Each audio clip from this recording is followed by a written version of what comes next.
Hi, my name's Ollie, and in this Politics Explained video, I'm going to go through everything you need to know about the structure of Congress in A-level politics. It's going to be a pretty short video that's mainly going to be useful for the 12 markers. I'm just going to go through the bicameral nature of Congress, different chambers, the elections, and some of the key current members of Congress. It'll be a very short video, and there are 3 more videos on Congress to come, which are going to be much more useful in terms of key analysis points for answering some of the 30 markers. The PDF you can see on your screen is part of an updated textbook that you can find on the Politics Explained website. There's also loads of other essay plans and resources to help you in your politics A-level. Yeah, without further ado, let's get into it. So as I said, this is just quickly going to go through the structure of Congress, so its bicameral nature, membership and the election cycle, as well as the distribution of powers within Congress. And it's mainly going to be useful for a lot of the 12 markers that compare Congress or one branch of Congress with either Parliament or one branch, one chamber of Parliament, such as the differences between the House of Representatives and the UK House of Commons, differences between Parliament, or similarities between Parliament and the US Congress. Obviously, a lot of these could be phrased very differently in different types of questions, but if you pair a lot of the ones in bold, you should be pretty well prepared for the exam. So starting off with the structure of Congress, the key point to note, as you see on your screen, is that it's bicameral. And that's because it's made up of 2 equal legislative bodies, the Senate and the House of Representatives. Both bodies are elected, and a majority is needed in both for any legislation to be passed. So the Senate is kind of known as the upper house, House of Representatives as the lower house. Term length is much longer in the Senate, so it's 6 years for senators, whilst it's just 2 years for the House of Representatives. So every 2 years, the whole of the House of Representatives gets re-elected, and every 2 years, a third of the Senate gets re-elected. So every senator is only up for election every 6 years. In the Senate is equal representation based on states, so every state, irrespective of its population, gets two members. Whereas in the House of Representatives, it's based on the population, relatively in proportion to the population, based on the census every 10 years. So Alaska has 1 member of the House of Representatives, whereas Texas has 38. Senators represent the whole state, whilst members of the House of Representatives only represent congressional districts within the state. And we'll look at some of the key leadership positions and who holds them in a minute, but effectively in the Senate you have the President of the Senate, which is the Vice President, but the key leadership figures for both the parties in the Senate are the Majority Leader and the Minority Leader, and the key leadership positions in the House of Representatives are the Speaker, which is effectively the effective leader of the majority, and the Minority Leader. They're both paid currently £174,000 per year. So, as I said, key figures within Congress. In the Senate, you have the President of the Senate, which is held by the Vice President, and they ensure that members of the Senate abide by procedural rules and have crucial power to break a tie vote in the Senate. So that's their key political power. Effectively, if it's 50-50 in the Senate, the Vice President can come in and vote with their party to break the tie, and that's been really, really important, not in the current Congress, the 118th, but in the 117th Congress, where it literally was 50-50, and Kamala Harris broke a lot of ties to pass key legislation for the Democrats. We also then have a majority leader. So this is elected with a majority by the party with a majority to be their party leader in the Senate. They're the key spokesperson for their party's positions on issues and coordinates their legislative agenda and strategies, as well as scheduling the legislative program and daily business in the Senate. So really a key amount of power and one of the highest members of their party in the country. There's also then a minority leader, which is effectively their counterpart for the party that has minority in the Senate. In the House of Representatives, so you have a Speaker, a Majority Leader, and a Minority Leader. The Speaker is effectively the presiding officer of the House of Representatives and the de facto leader of the majority party. So there's, like the Majority Leader in the Senate, they're the spokesperson for their party's positions on issues and coordinates their legislative agenda and strategies. And then you also have the Majority Leader, who is kind of their deputy, effectively the second highest ranking member of the largest party in the House of Representatives. You then have the Minority Leader, who is the leader of the other party, the minor party, or the party without a majority in the House of Representatives. And again, they're the spokesperson for that party. Have a quick look at now is the election cycle.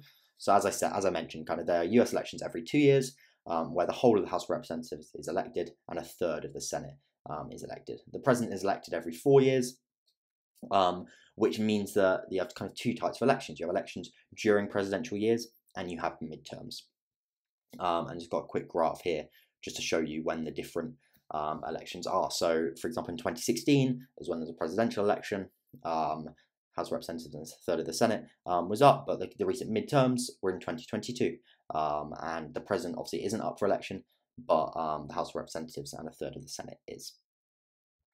In terms of the current Congress after the 2022 midterms, which is the 118th Congress, effectively in the midterms, what often happens, and we'll talk about this a lot more in later videos, is that the president's party gets damaged. So they often, when a president gets elected, normally their party will have a majority in both houses of Congress, sometimes just one, especially if they're running for a second term. That happened with Obama, for example.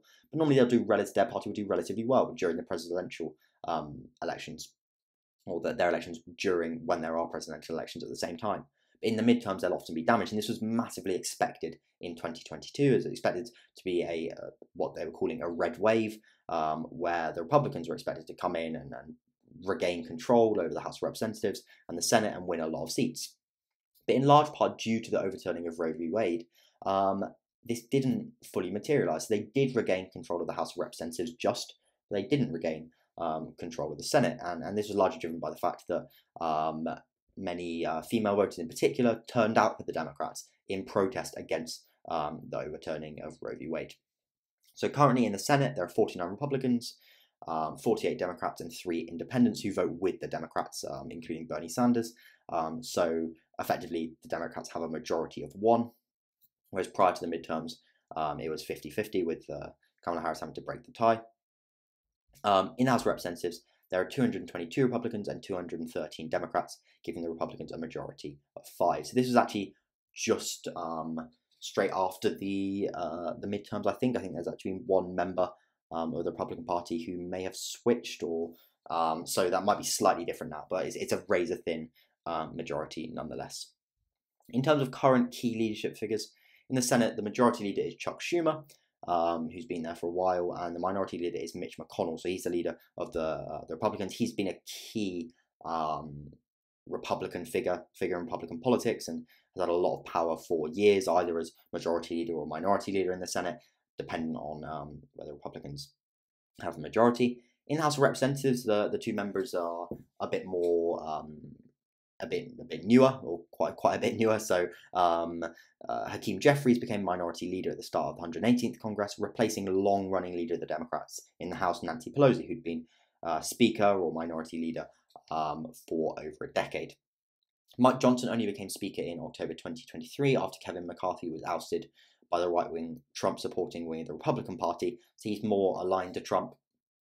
But again, big divisions within the Republican Party within Congress, and it is very difficult to manage. We'll look at that in the Republican Party video that will come out in the next couple of weeks. In terms of the different distribution of power within Congress, so what are the powers given to Congress in the Constitution? So the majority are in Article 1 of the Constitution, including its power to pass legislation, declare war, and the necessary and proper or elastic clause, which we looked at when looking at the Constitution. It's a key kind of clause that gives them implied powers, so beyond the actual text, the enumerated powers of the Constitution. Article 2 gives Congress the power to overturn a presidential veto with supermajorities in both houses. Article 5 sets out how Congress can propose constitutional amendments. And some of the amendments to the Constitution have also increased the power of Congress, including the 16th Amendment, which gave it the power to levy income taxes. So that's the powers given to it in the Constitution.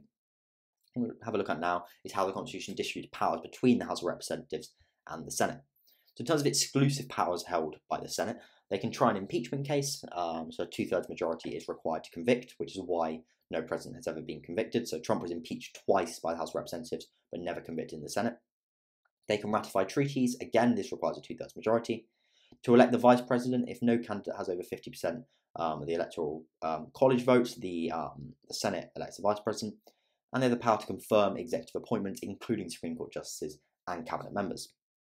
In terms of exclusive powers held by the House of Representatives, so they can do the impeachment of the president or any other federal official, and this is when they want to bring formal charges against a public official when there's enough evidence of treason, bribery, or other high crimes and misdemeanors, which there was twice for Trump.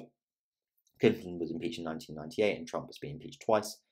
The exclusive power to initiate revenue-raising bills, which must pass through the House of Representatives first, very similar to the House of Commons' greater power over financial bills.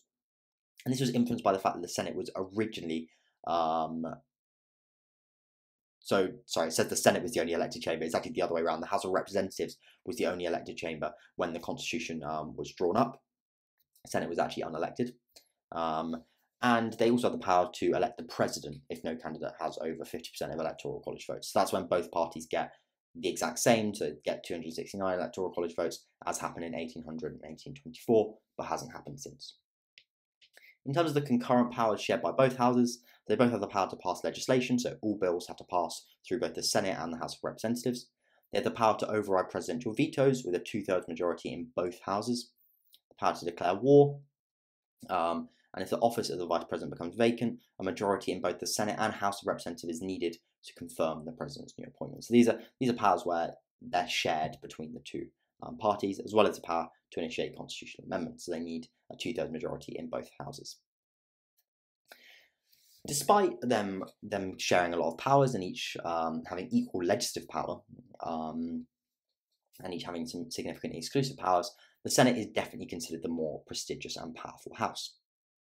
And congressmen and congresswomen often seek to go on to be elected in the Senate. So that's members of the House are called congressmen or congresswomen. They often seek to try and get elected in the Senate, but very few senators ever seek election to the House. So of the 8 senators elected in the 2022 midterms, the new ones, 3 had previously been members of the House of Representatives, but none of the new members of the House of Representatives in the 2022 midterms have previously been in the Senate. So why is it more attractive to politicians than the House? It's because they represent entire states rather than smaller congressional districts, so in a way it's a more important role. They serve 6-year terms, which means they have to face re-election less often, whereas effectively when you're in the House, half your job is focusing on re-election, even from straight away from when you get elected, because you know you're having another election in 2 years' time. Because there are only 100 senators, it's easier to obtain important committee assignments, and further, your voice and your vote in particular is more important in influencing the outcome if there's only 100 of you. And you've seen that with particular individual senators playing a really important role across the whole of a congressional term, because their vote is really, really important, and that's in particular for moderate Democrats or moderate Republicans, who often might be the one who flips to the other side. It's also a really effective launchpad for presidential campaigns, as senators are better able to build a national profile. So he wasn't even in Congress. Truman, JFK, LBJ, Nixon, Obama, and Biden all served in the Senate. It's also really important for vice presidential candidates. So Biden, when he became vice president under Obama, and Kamala Harris, the current vice president, and Pence under Trump, were all senators before they became vice president. And the Senate also has a number of important exclusive powers. So their exclusive powers are arguably more important than the House of Representatives' exclusive powers, which are really important, such as confirming presidential appointments to the Supreme Court and ratifying treaties, the latter of which gives the Senate an important role in foreign policy. So yeah, that's just a quick introduction to the structure of the House of Representatives, the Senate, and Congress as a whole, as well as their different powers. Next 3 videos, I'm going to go through the rest of the Congress topic, looking at its powers in terms of representation, legislation, oversight, and the extent to which it carries these out effectively, as well as a final video with some debates around Congress.